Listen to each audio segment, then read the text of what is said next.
सहारा प्रणाम, मैं हूं उपेंद्र राय। हस्तक्षेप के स्पेशल एडिशन में आपका स्वागत है। एक ओर जब पूरा देश कोरोना से जंग लड़ रहा है तो दूसरी ओर गोवा करीब 4 सप्ताह पहले ही यह लड़ाई जीत चुका है।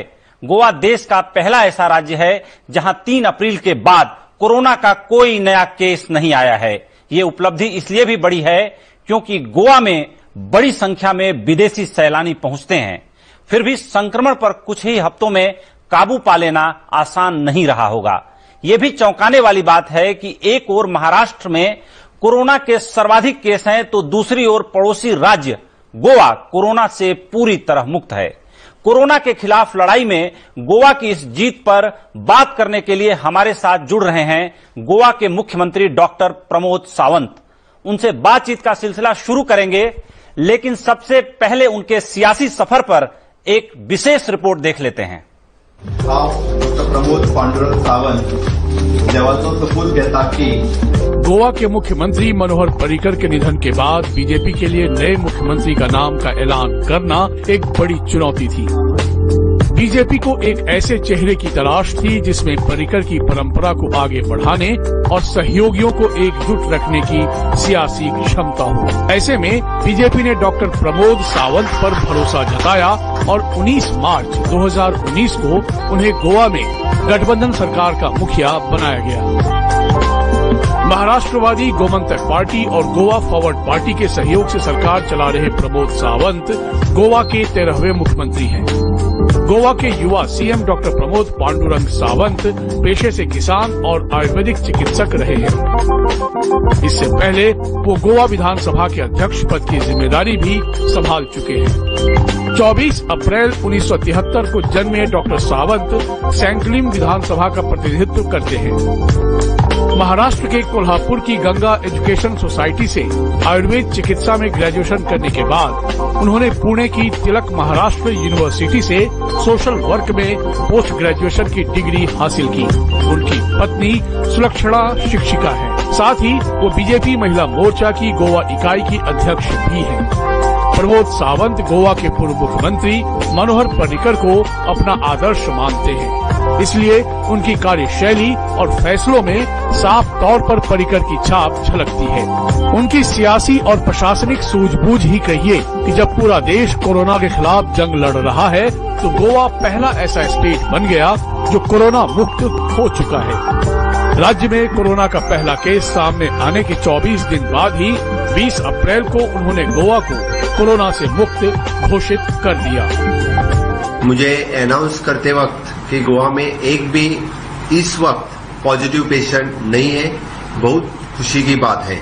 मैं कांग्रेचुलेट करता हूं हमारी पूरी कोविड हॉस्पिटल की टीम कि जिन्होंने इसका बहुत बड़ा काम किया और सभी जितने 7 पेशेंट्स थे हमारे यहाँ पे, जो 6 पेशेंट्स जो फॉरेन कंट्री से यहाँ पे आए थे और एक पेशेंट जो उनका एक पेशेंट का भाई था, वो सभी के सभी ट्रीट हो चुके। गोवा में अब 3 अप्रैल के बाद से कोरोना का कोई नया मरीज नहीं पाया गया है। प्रदेश में कोरोना वायरस की शुरुआत 27 मार्च को हुई थी, जब दुबई से लौटे एक नेता में सबसे पहले ये संक्रमण मिला था। 3 अप्रैल तक यहाँ कोरोना के 7 मरीज थे, लेकिन इसके बाद से राज्य में कोई भी नया मामला सामने नहीं आया। इतना ही नहीं, यहाँ लॉकडाउन में फंसे 35 देशों के करीब 6,600 सैलानियों को भी वापस उनके देश भेज दिया गया है। जिस तरह गोवा ने कोरोना के खिलाफ जंग में जीत हासिल की है, वो दूसरे राज्यों के लिए भी मिसाल है। गोवा की इस कामयाबी का श्रेय मुख्यमंत्री प्रमोद सावंत और उनकी पूरी टीम को जाता है। ब्यूरो रिपोर्ट, सहारा समय। प्रमोद जी, आपका हस्तक्षेप के इस विशेष बुलेटिन में बहुत बहुत स्वागत है और आपको बहुत सारी विशेष बधाइयां भी कि गोवा इकलौता ऐसा राज्य घोषित हुआ है जहां कोरोना पॉजिटिव केसेस थे, लेकिन 3 अप्रैल के बाद एक भी केस रजिस्टर नहीं हुए।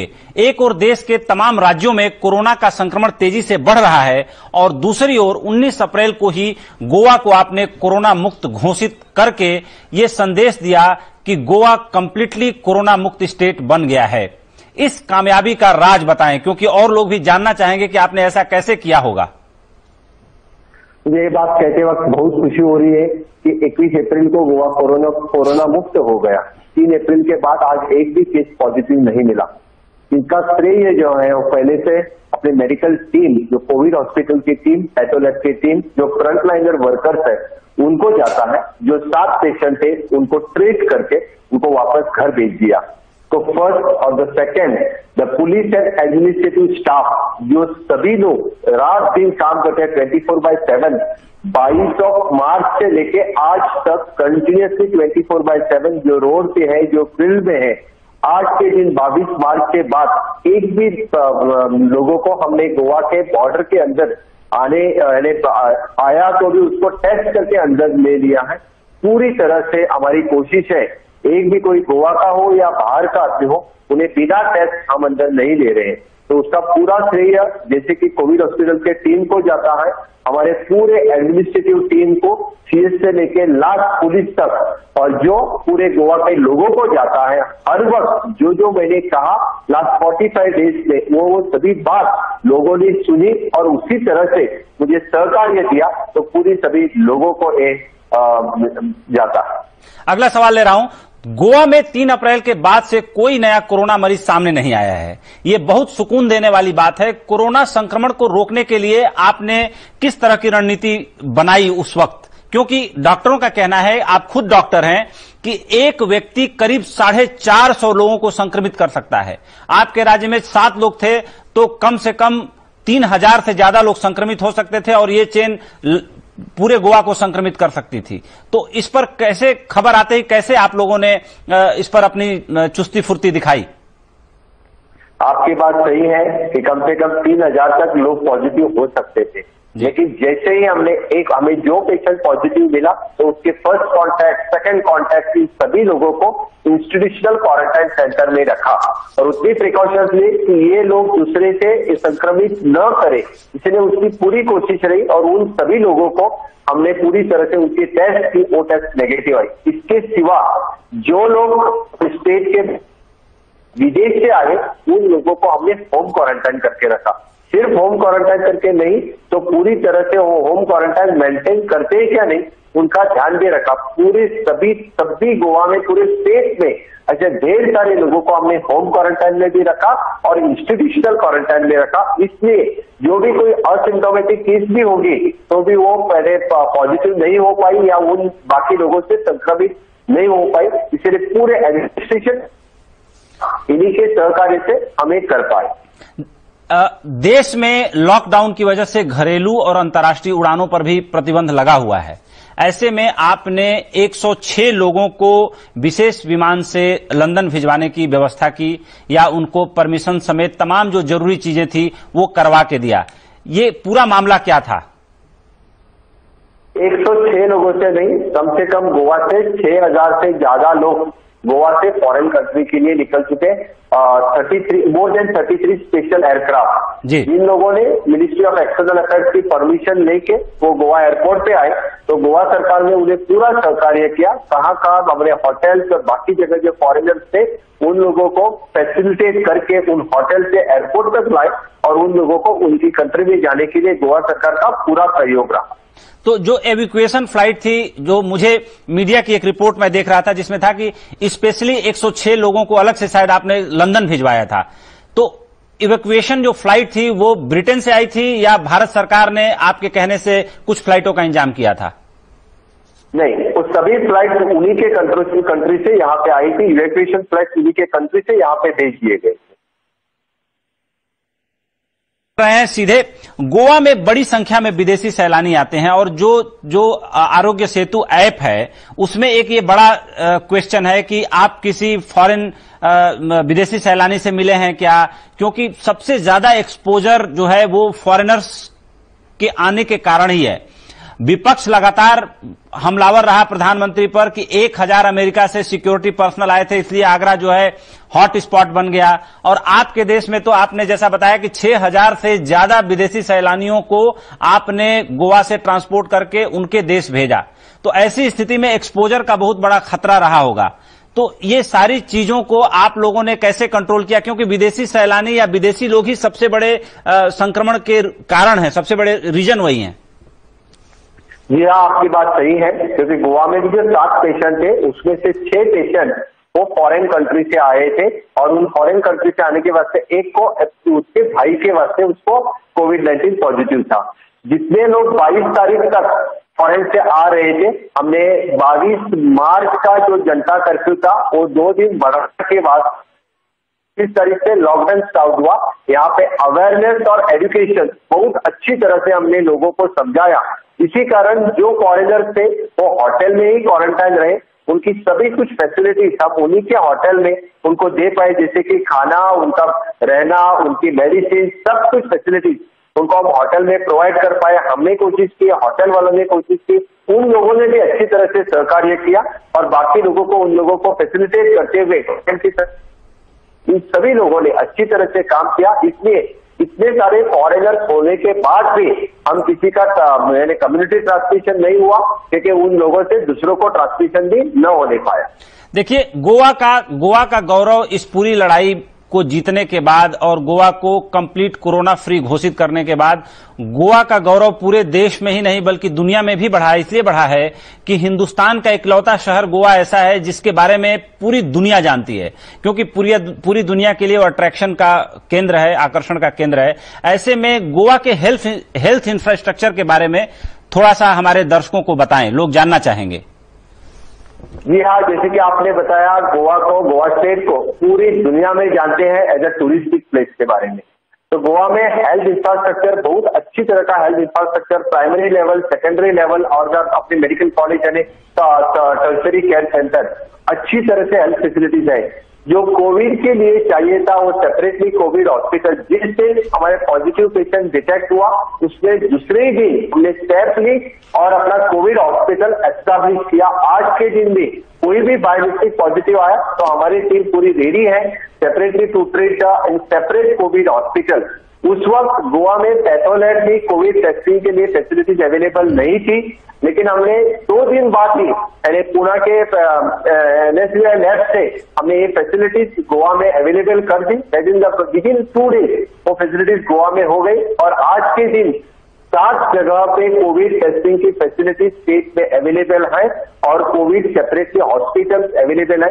जितना इंफ्रास्ट्रक्चर कोविड ट्रीट करने के लिए, प्रिकॉशंस लेने के लिए हमारे डॉक्टर्स, मेडिकल, पैरामेडिकल टीम के लिए चाहिए, वो सब कुछ infrastructure we are well prepared, over prepared, I will say. बहुत बढ़िया प्रमोद जी। गोवा में कोरोना के केस सामने आने के बाद कोविड-19 से बचाव और इलाज के लिए कितने हॉस्पिटल इस समय काम कर रहे हैं आपने हालांकि बताया, लेकिन और कितने हेल्थ स्टाफ, चूंकि सारे जनरल हेल्थ के लिए सभी ट्रेंड होते हैं, लेकिन कोविड के लिए जो किट चाहिए थी, जो जरूरी सामान चाहिए था, जो टेस्टिंग किट चाहिए थी, शुरुआत में किस तरह से आप लोगों ने इसको फेस किया? क्योंकि शुरू में सबको नहीं समझ में आ रहा था कि भाई नेफ्रो के तरीके से इसकी टेस्टिंग करें, माउथ के तरीके से टेस्टिंग करें, ब्लड के तरीके से टेस्टिंग करें। तो आप लोगों ने कौन सी टेक्नोलॉजी टेस्टिंग में ज्यादा इस्तेमाल की? हमें टेस्टिंग के लिए तब फैसिलिटीज हमारे पास अवेलेबल नहीं थी। पुणे के NSBI लैब से हमें टेस्टिंग फैसिलिटी, हमारी टीम यहाँ से पुणे गई, वो ट्रेनिंग लेके वहां से वापस आ गए और वापस आके टेस्टिंग फैसिलिटीज PCR से ही टेस्टिंग फैसिलिटीज हम स्टार्ट कर दी और वही टेस्टिंग फैसिलिटीज हम आज इस्तेमाल कर रहे हैं। रैपिड टेस्टिंग फैसिलिटीज हमने कभी भी, ब्लड टेस्टिंग की फैसिलिटीज स्टेट में हमने स्टार्ट नहीं की, हमने एक भी पेशेंट उसी टेस्ट से नहीं किया। हमने सेकेंड टीम जो था पुणे से, उन्हीं लैब का एक्सपर्ट गोवा में बुलाया, उनकी हमारी सेकेंड टीम यानी कोविड फैसिलिटीज के लिए उनको ट्रेनिंग देने के लिए यहाँ बुलाया और बाकी जो अभी 7 जगह पे हमारे लैब चल रहे हैं उन सभी लोगों को ट्रेन करने के लिए उसका हमने इस्तेमाल किया। वो सभी लोग अभी ट्रेन है। सेपरेटली कोविड हॉस्पिटल के लिए हमारे जो गोवा मेडिकल कॉलेज के जो मेडिसिन डिपार्टमेंट के हेड है डॉक्टर एडविन गोम, इसके अंडर में जो सभी डॉक्टर्स है, ENT डॉक्टर्स, हमारे ESI हॉस्पिटल के डॉक्टर्स, एनास्थेसिस्ट, सभी डॉक्टर्स, उनकी टीम अच्छी तरह से ट्रेन है। हमारे नर्सिस, पैरामेडिकल स्टाफ एक ही नहीं पर बैच में वो लोग काम कर सकते हैं, इसलिए उनको ट्रेन किया होगा। आगे बढ़ रहे हैं प्रमोद जी। महाराष्ट्र में कोरोना के सर्वाधिक केस मिल रहे हैं। भौगोलिक दृष्टिकोण से गोवा की सीमाएं महाराष्ट्र से पूरे तरीके से लगती हैं। इस खतरे से निपटने के लिए आपने अपने एडमिनिस्ट्रेशन को क्या हिदायतें दी हैं और क्या एसओपी जारी की है कि भाई अब चूंकि गोवा महाराष्ट्र में 500 किलोमीटर अगर बंबई से आदमी चलता है तो गोवा में एंटर कर जाता है, और महाराष्ट्र के बहुत सारे जिले हैं जो गोवा से एकदम मिले हुए हैं, तो एक खतरा अपने आप आपकी सीमा पर बना हुआ है। सिर्फ एक ही खतरा नहीं, हमारे पास दो खतरे हैं, एक साइड से महाराष्ट्र और दूसरी साइड से कर्नाटका। जी जी, आपने कहा कि महाराष्ट्र में केसेस बढ़ते जा रहे हैं, उसी तरह कर्नाटक में भी केसेस बढ़ते जा रहे हैं। हमें खतरा इन दोनों राज्यों से है क्योंकि हमारी बॉर्डर डायरेक्टली टच है और ढेर सारे लोग हमेशा आते जाते रहते थे। लेकिन इस वक्त गोवा की बॉर्डर जो एंट्री पॉइंट है वो 8 जगह पे है। हमने राउंड सर्कल करके टोटल गोवा बॉर्डर को सील कर दिया है। किसी को without the permission of the collector Goa में एंट्री नहीं दे रहे, एक्सेप्ट द गुड्स व्हीकल और जो एसेंशियल जो चीज है उसको ही एंट्री दे रहे हैं। बाकी किसी पर्सन को समझो गोवा में आना है तो कलेक्टर की परमिशन चाहिए, तो जो एंटर होता है उसकी हम पहले टेस्ट करते हैं, उसको दिन भर रखते हैं, उसके टेस्ट नेगेटिव आने के बाद ही उसको एंट्री करने के लिए देते हैं। जो कि गोवा का नेटिव है उसी लोगों को आज प्रेजेंट हम एंट्री दे रहे हैं, और बाकी किसी इमरजेंसी में किसी कोई इंडस्ट्री में काम कर रहा है, किसी गवर्नमेंट के लिए चाहिए और बाकी मेडिकल इमरजेंसी हो या बाकी इमरजेंसी हो, उन्हीं लोगों को हम अभी तक एंट्री दे रहे हैं। 17 तारीख तक ये लॉकडाउन तो इसी तरह से रहेगा।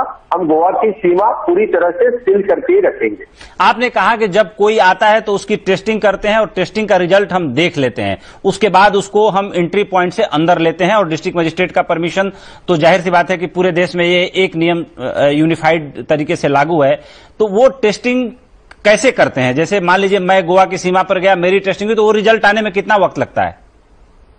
जैसे कि आपने कहा कोई पहले एक तो उसको पहले परमिशन लेनी पड़ती है गोवा में आने के पहले से।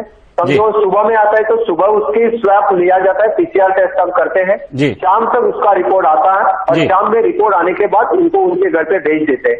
कोई शाम में आया तो एक दिन इंस्टीट्यूशनल क्वारंटाइन में रहना पड़ता है, दूसरे दिन रिपोर्ट आने के बाद ही उनको उनके डेस्टिनेशन पे छोड़ दिया जाता है। ओके, आगे सवाल ले रहे हैं, क्या ये माना जाए कि गोवा की आबो हवा, वेदर कंडीशन कोरोना वायरस के लिए अनुकूल नहीं है? गोवा के वेदर का भी एक बड़ा रोल है, क्योंकि बाकी लोग कह रहे हैं कि गोवा का इतना सुंदर वेदर है कि कोरोना वायरस वहां इसलिए नहीं फैल पा रहा है। जी हाँ, आप जैसे कह रहे हैं कि गोवा का वेदर तो हमेशा सुंदर रहा है, हर सीजन में Goa is very beautiful, it attract the tourist every time. But मैं ये तो नहीं कहूंगा कि कोरोना वायरस नया वायरस है, इसके लिए हम ये जानकारी नहीं दे सकते कि ये वेदर ठीक है, वो वजह है। अभी तो उसके ऊपर रिसर्च चल रहा है। जीरो कोरोना केस स्टेट होने के बावजूद गोवा में लॉकडाउन समेत कोरोना को लेकर केंद्र की ओर से जारी सभी गाइडलाइंस का गंभीरता से पालन तो हो ही रहा है। साथ ही जब आपने ये घोषित किया कि गोवा जो है कोरोना फ्री स्टेट हो गया है, तो जाहिर सी बात है आप मुख्यमंत्री हैं, प्रधानमंत्री मोदी जी से भी आपकी बातचीत होती रहती है।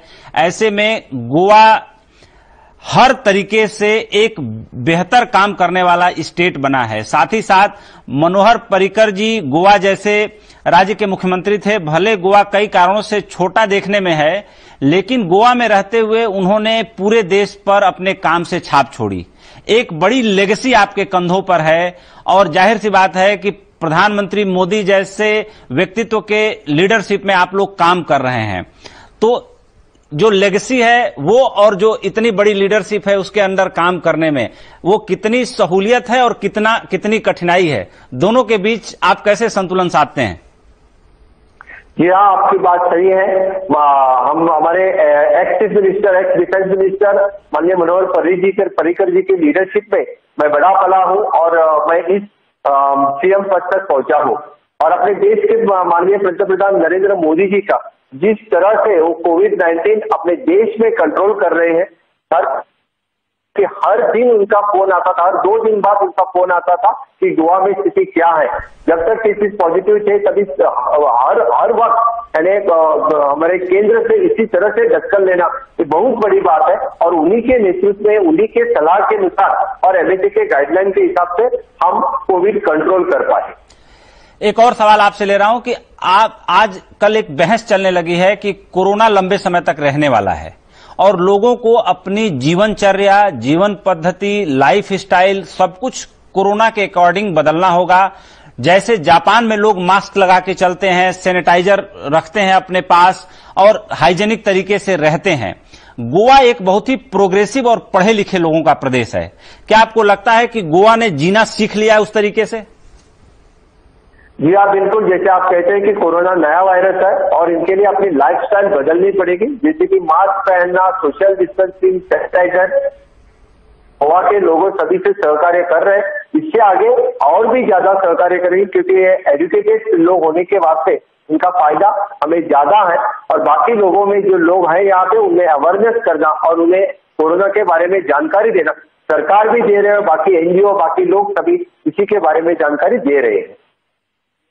लॉकडाउन के बाद जहां दिल्ली जैसे राज्यों की अर्थव्यवस्था बेपटरी हो गई है, दिल्ली के मुख्यमंत्री अरविंद केजरीवाल ने कहा कि इस महीने सिर्फ 300 करोड़ रुपया रेवेन्यू आया है, इस तरह से चला तो अगले महीने सैलरी देने की दिक्कत पैदा हो जाएगी।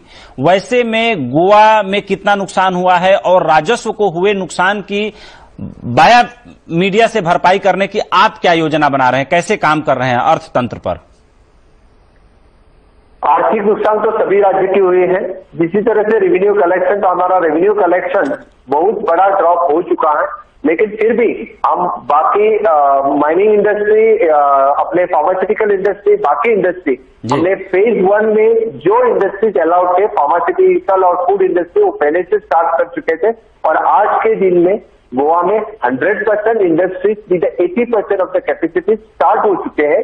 और मेरी कोशिश ये है कि सभी इकोनॉमिकल एक्टिविटी अच्छी तरह से चले। स्टेट का रेवेन्यू के प्रॉब्लम तो है ही, और इसके लिए हमारी कोशिश जारी है कि किस तरह से हम आगे लेके जाए। गोवा की पूरी अर्थव्यवस्था, जैसा कि पूरी दुनिया जानती है, कि टूरिज्म पर टिकी है। कोरोना संक्रमण के बाद अगर किसी सेक्टर को सबसे ज्यादा नुकसान हुआ है तो वो टूरिज्म सेक्टर ही है, वो एयरलाइन हो, हॉस्पिटैलिटी हो, सारी चीजें हैं। तो ऐसे में गोवा के सामने एकाएक चुनौतियां बहुत ज्यादा बड़ी हो गई हैं। तो आपको नहीं लगता कि आपको भी कोई एक तरह से पैकेज चाहिए, या आपको पैकेज की मांग केंद्र सरकार से करनी चाहिए, या ऑटोमेटिक आपको कोई पैकेज केंद्र सरकार देने वाली है? क्या स्थिति है उस फ्रंट पर? क्योंकि सारे राज्य केंद्र सरकार से पैकेज मांग रहे हैं, सहयोग मांग रहे हैं। क्या आप भी कोई पैकेज मांगने की दिशा में कुछ अपनी प्रिपरेशन, अपनी तैयारी कर रहे हैं? केंद्र सरकार को सभी राज्य की हालत मालूम है, क्योंकि कोविड-19 के बाद राज्य सरकार की स्थिति क्या हो गई है। तो इसके लिए सेपरेट से मांगने की तो जरूरत नहीं है, लेकिन फिर भी हमारी पूरी आर्थिक स्थिति के बारे में हमने जानकारी हमारे फाइनेंस मिनिस्टर माननीय निर्मला सीतारमण जी और माननीय पंतप्रधान जी को इसकी फाइनेंशियल बारे में जरूर लिखा है, और इसके बारे में जो कुछ मदद हो सकती है केंद्र से वो करने वाले हैं। अगर भविष्य में टूरिज्म की स्थिति बेहतर होती है और विदेशी सैलानी एक बार फिर से गोवा पहुंचने लगते हैं, तो किसी भी तरह के संक्रमण से निपटने के लिए, जैसा कि सारे डॉक्टर ये कह रहे हैं कि आप ये मत मान लीजिए कि एक बार ये फ्लो चला गया तो दोबारा नहीं आएगा, ये फ्लो दोबारा आ सकता है। और उसी के मद्देनजर आपने भी संपूर्ण लॉकडाउन को अभी भी बनाए रखा है। हालांकि 3 अप्रैल के बाद से आपके राज्य में कोई केस नहीं आया है। तो ऐसी स्थिति में एक बार जब लॉकडाउन खुलेगा तो मुझे लगता है कि गोवा के सामने सबसे ज्यादा और बड़ी चुनौती खड़ी होने वाली है, क्योंकि विदेशी सैलानी आएंगे और आप उन्हें रोकेंगे नहीं, क्योंकि रोकना वाजिब भी नहीं है। तो ऐसी स्थिति में गोवा को मुझे लगता है कि सारे राज्यों की तुलना में बड़ी तैयारी रखनी पड़ेगी। उसके लिए आपने क्या सोचा है, क्या रणनीति बनाई है? और आप तो खुद एक डॉक्टर हैं। आपकी बात सही है। गोवा में हर वक्त अतिथि देवो भव, जो टूरिस्ट आता है उनको वेलकम किया है हर वक्त। तो हम आगे भी टूरिस्ट को वेलकम जरूर करेंगे। तो कोविड कंट्रोल करने के बाद उसके लिए सेपरेट एसओपी, जो स्टैंडर्ड ऑपरेटिंग प्रोसीजर है, वो टूरिज्म वेलकम करने के लिए हम डिसाइड करने वाले हैं, और उसी के हिसाब से सभी टूरिस्ट को हम वेलकम करने वाले हैं। देखिए, पूरी दुनिया में प्रधानमंत्री मोदी की बहुत ज्यादा तारीफ हो रही है। आप जाहिर सी बात है कि जब मुख्यमंत्री चुनने की बारी आई थी तो केंद्रीय नेतृत्व के सामने बहुत पेशोपेश की स्थिति थी और केंद्रीय नेतृत्व ने आपको चुना। आप पहले एक संवैधानिक पोस्ट पर रहे, बाद में संविधान की रक्षा करने वाली कुर्सी पर बैठ के अब संविधान को पूरा संरक्षण और रक्षा करने का जिम्मा आप संभाल रहे हैं। ऐसी स्थिति में जब प्रधानमंत्री मोदी ने आपका नाम चुना, केंद्रीय नेतृत्व ने आपका नाम चुना, तो क्या पहले से आप इस कुर्सी पर बैठने के लिए तैयार थे? आपके विजन में था कि अब मैं गोवा का स्पीकर तो रह चुका हूं, अब मुझे मुख्यमंत्री भी बन के गोवा को एक नेतृत्व देना है? क्योंकि मनोहर पर्रिकर जी जैसा एक विशाल व्यक्तित्व का आदमी इस कुर्सी पर बैठा करता था। मैं एक बात जरूर आपको कहूंगा कि जिस पार्टी में मैं काम करता हूं, आदरणीय माननीय प्रधानमंत्री नरेंद्र मोदी जी, तो उस पार्टी का मैं एक कार्यकर्ता था, और कार्यकर्ता से जिस वक्त जो पार्टी जो कहते हैं वो पद स्वीकारने के लिए मैं तो तैयार रहता हूं। इसीलिए जब पार्टी ने कहा कि आपको संविधान के सभापति के कुर्सी पे बैठना है, तो मैंने संविधान पे सभापति की कुर्सी स्वीकार ली।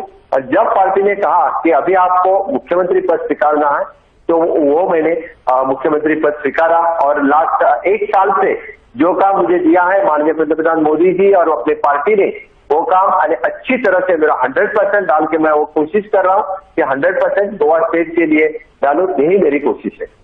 प्रमोद जी, आपने हस्तक्षेप के इस विशेष बुलेटिन के लिए समय निकाला, आपने सहारा न्यूज नेटवर्क के साथ बातचीत की, इसके लिए आपका दिल की गहराइयों से मैं शुक्रिया अदा करता हूं। आपको भविष्य के लिए भी बहुत सारी शुभकामनाएं देता हूं कि आपका गोवा ऐसे ही चमकता रहे और कोरोना मुक्त रहे। आने वाले दिनों में जब विदेशी सैलानी वापस आए तो गोवा का स्टेटस कोरोना मुक्त ही रहे, ऐसी प्रार्थना भी करता हूं। और इसके लिए आपको एक बार पुनः बहुत सारी शुभकामनाएं देता हूं। तो ये थे गोवा के मुख्यमंत्री प्रमोद सावंत जी, जिनसे हम हस्तक्षेप के विशेष बुलेटिन में बात कर रहे थे, और किस तरीके से उन्होंने अपनी सूझबूझ से गोवा को कोरोना मुक्त बनाया और इस स्टेटस को अभी भी वो कायम रखे हुए हैं। हालांकि संपूर्ण लॉकडाउन का पालन उन्हें भी करना पड़ रहा है और राजस्व का बहुत ज्यादा नुकसान इस लॉकडाउन की वजह से गोवा को भी उठाना पड़ा है, क्योंकि टूरिज्म इंडस्ट्री ही सबसे ज्यादा पूरी दुनिया में प्रभावित हुई है। और भारत में टूरिज्म का स्वर्ग अगर कहा जा सकता है तो गोवा को ही कहा जा सकता है। तो हस्तक्षेप के इस स्पेशल बुलेटिन में इतना ही, और आगे बढ़ेंगे। और 8 बजे से जैसा कि हम रोजाना अपना हस्तक्षेप शुरू करते हैं, उस बुलेटिन के लिए हम पुनः एक ब्रेक के बाद वापस लौटेंगे और शुरू करेंगे अपना रोजाना का हस्तक्षेप।